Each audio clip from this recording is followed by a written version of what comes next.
PVC. To je možno prvé, čo vám napadne pri slove vinyl. PVC podlahy, respektíve linoleum, zažili už obdobie svojej najväčšej slávy.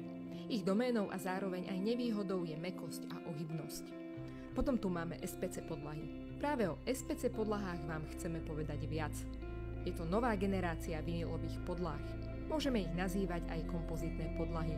O kompozitnej podlahe hovoríme, pretože je zložená z viacerých vrstiev a tak jej poprednými vlastnosťami je odolnosť, pevnosť a vodeodolnosť. SPC sú podlahy vyrobené na minerálnom základe. Jadro tvorí približne 60 až 70 % vápenec.